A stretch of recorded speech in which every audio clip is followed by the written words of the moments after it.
और हमारे चैनल में आपका स्वागत है। आज हम बात करेंगे एक बहुत ही सीरियस टॉपिक पे जो है डायबिटीज़ के कॉम्प्लिकेशंस। डायबिटीज़ एक साइलेंट किलर की तरह बोला जाता है। डायबिटीज़ अनफॉर्चुनेटली सबसे पुराने नॉन बीमारियों में से है। 5000 ईयर्स से हम इसको जानते हैं।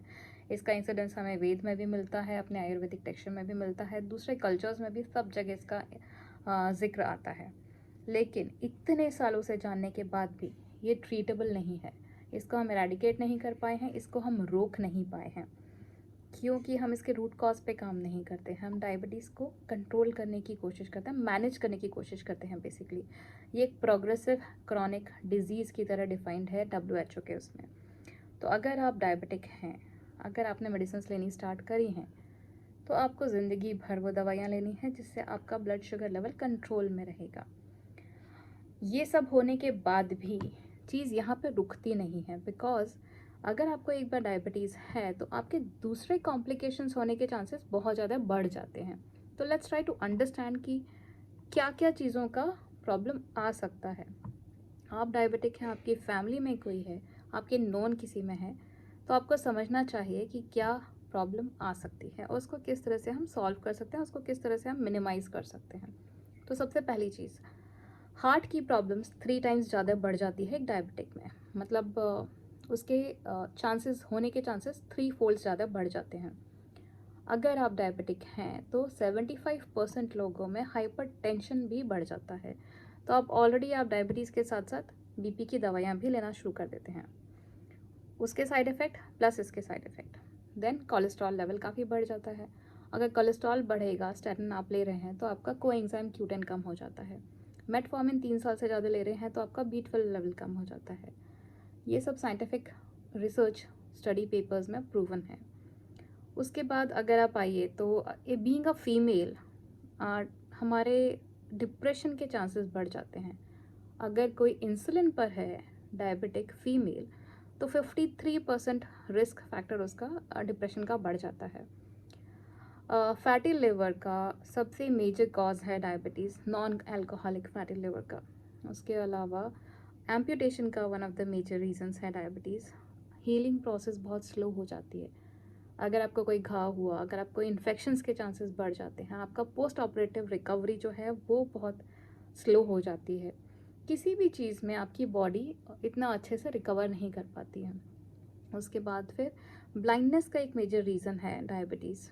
इस तरह से बहुत सारी चीज़ें हैं। This is a multi organ problem, क्योंकि ये कहीं पे एक जगह पे कन्फाइंड नहीं है। ये पूरे आपके बॉडी को रॉटन कर देती है, पूरे बॉडी को अंदर से खोखला कर देती है। और इसको हमें थोड़ा सीरियसली लेना चाहिए, क्योंकि आज अगर मैं डायबिटिक हूँ और मैं ठीक से अगर कंट्रोल नहीं कर रही हूँ तो मेरा किडनी प्रॉब्लम आना ही आना है। 2% इनिशियली, और उसके बाद अगर 10 साल तक आप उसमें हैं, आप इस पे दवाइयों पे हैं, अगर डायबिटिक मेडिसिन पे 22% चांसेस बढ़ जाता है किडनी का। किडनी प्रॉब्लम आई, डायलिसिस पे आप गए, आपका फाइनेंशियल बर्डन तो है ही है, साथ में आपकी लाइफ एक्सपेक्टेंसी 7 साल की हो जाती है। अगर आपने किडनी ट्रांसप्लांट कराया तो 20 to 22 ईयर्स रहेगा, but quality of life already आपकी पहले ही ख़त्म हो चुकी है। Is it worth that? Are we not? क्या हमें नहीं ट्राई करना चाहिए एक अच्छी हेल्दी लाइफ के लिए? उसके लिए ऐसी बहुत सारी चीज़ें हैं जो आप कर सकते हैं। सबसे पहले आपको समझना पड़ेगा कि इतनी सारी मल्टीपल प्रॉब्लम्स होना, इतनी सारी कॉम्प्लिकेशंस होना, हमको उससे बचना है। दवा लेने से आप अपने सिम्टम्स को कंट्रोल कर रहे हैं। दवा लेने से कहीं पर भी ये नहीं है कि आप ट्रीट हो जाएंगे। आप उसके सिम्टम्स पे काम करके उसको मैनेज कर रहे हैं, आप उसके सोल्यूशन पे काम नहीं कर रहे हैं, आप उसके रूट कॉज पे काम नहीं कर रहे हैं। आजकल बहुत सारी दुनिया में बहुत बड़े बड़े रिसर्च और बहुत बड़े बड़े लोग काम कर रहे हैं इस पर, जिसको बोलते हैं डायबिटिक रिवर्सल। डायबिटीज़ एक डायट्री डिजीज़ की तरह से आजकल आ रही है। तो अगर ये डायट्री डिजीज़ है, जब तक कि हम अपने पेरेंट्स की तरह, अपने एंसेस्टर्स की तरह खा रहे हैं, और हमारे अगर फैमिली हिस्ट्री है, जब हम उस पॉइज़न को अंदर डाल रहे हैं तो आउटकम भी वही होगा। तो वी नीड टू अंडरस्टैंड कि हमारे लाइफस्टाइल में, हमारे डाइट स्टाइल में कहाँ पे प्रॉब्लम है, किस तरह से प्रॉब्लम है। एक एक्सपर्ट के साथ बैठिए, उसको समझिए, उस पर काम करिए। तो आपको एटलीस्ट, अगर आप इसको रिवर्स नहीं कर पाए, आप कॉम्प्लिकेशन से बच पाएंगे।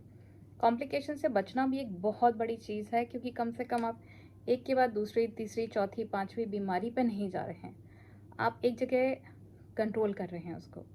अगर आपने बहुत अच्छे से मेहनत करी तो आप इसको इवन रिवर्स भी कर सकते हैं।